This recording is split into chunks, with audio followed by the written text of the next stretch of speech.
আসসালামু আলাইকুম প্রিয় শিক্ষার্থীরা, আজকে আমরা নবম দশম শ্রেণীর গণিত বইয়ের অষ্টম অধ্যায়ের টাইপ 4 এমসিকিউ আলোচনা করব। আমরা আমাদের ইজি যে ম্যাথ বই, ইজি আমাদের হচ্ছে এমসিকিউ যে বইটা আছে সাজেশন বই, সেটা থেকে আমরা হচ্ছে সমাধান করছি।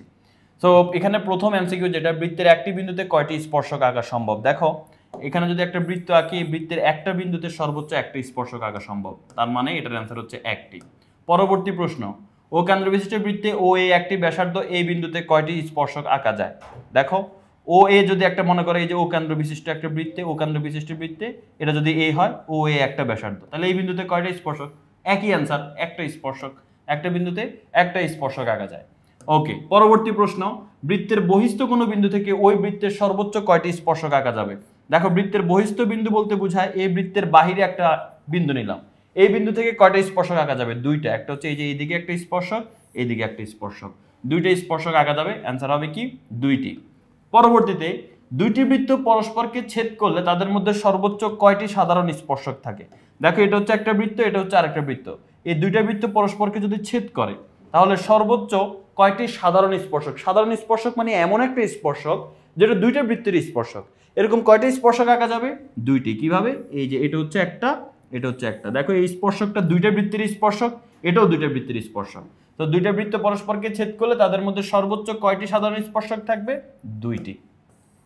দুইটি বৃত্ত পরস্পরকে বহিঃস্পর্শ করলে, বহিঃস্পর্শ মানে কি জানো? ছেদ করবে না। যেমন এই বৃত্তটা এই বৃত্তকে ছেদ করছে, এখন যদি এইভাবে যদি থাকতো একটা আরেকটাকে, এটাকে বলে বহিঃস্পর্শ। তো যদি বৃত্ত দুটো এরকম একটা আরেকটাকে বহিঃস্পর্শ করে তাহলে কয়টা স্পর্শক থাকবে? দেখো তাহলে থাকবে এই যে এরকম একটা, এই যে দেখো এরকম ভাবে একটা, আবার দেখো এই যে এইখান দিয়ে আরেকটা আঁকা যায়। দেখো দুইটা বৃত্তকে কিন্তু স্পর্শ করছে, এই যে দেখো এই যে এইখান দিয়ে আঁকা যায়। তাহলে তিনটা। টোটাল কয়টা? বহিঃস্পর্শ করলে তিনটা।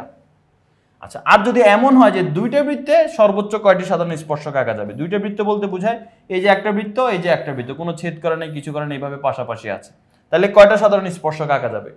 এই ক্ষেত্রে সাধারণ স্পর্শক আমরা যদি দেখি কয়টা আঁকা যায়, প্রথমে এই যে এই বরাবর একটা, এই বরাবর একটা, দুইটা, এই যে দেখো এই বরাবর একটা, দেখছো তিনটা। এটাও কিন্তু বৃত্তকে স্পর্শ করছে, এখানে স্পর্শ করছে, আবার এই বরাবর আরেকটা। টোটাল চারটা স্পর্শক আঁকা যায়, সাধারণ স্পর্শক আঁকা যায়। তার মানে অ্যান্সার কি? অ্যান্সার হচ্ছে চারটি। সো 19 নম্বর প্রশ্নটা আমাদের সমাধান হয়ে গেল। এবার আসো 20 নাম্বার, বর্গে অন্তর্লিখিত একটা বর্গ যদি অঙ্কন করি, এই বর্গে অন্তর্লিখিত একটা বৃত্ত, মানে এই যে একটা বৃত্ত আঁকতে হবে যেটা বর্গে অন্তর্লিখিত আছে। এখন বলতেছে এই বৃত্তের স্পর্শক কয়টি? এই বৃত্তের স্পর্শক চারটি। কেন? এই যে দেখো এই বৃত্তকে এই বাহু স্পর্শ করছে, এখানে এই বাহু স্পর্শ করছে, এখানে এই বাহু স্পর্শ, এখানে এই বাহু, টোটাল চারটা বিন্দুতে চারটা বাহু স্পর্শ করছে। তার মানে এটার স্পর্শকের সংখ্যা হচ্ছে চারটি। আশা করি সবাই বুঝতে পারছো। এটা খুবই সহজ ছিল স্পর্শকের সংখ্যা। তুমি যদি চিত্র এঁকে এঁকে বুঝো তাহলে ইনশাআল্লাহ তোমার আর এগুলো ভুলার কথা, এগুলো মুখস্থ করার কিছু নাই। জাস্ট চিত্র এঁকে এঁকে তুমি করলে তোমার এগুলো মাথায় ঢুকে যাবে। সবাই ভালো থাকো, আল্লাহ হাফেজ, আসসালামু আলাইকুম।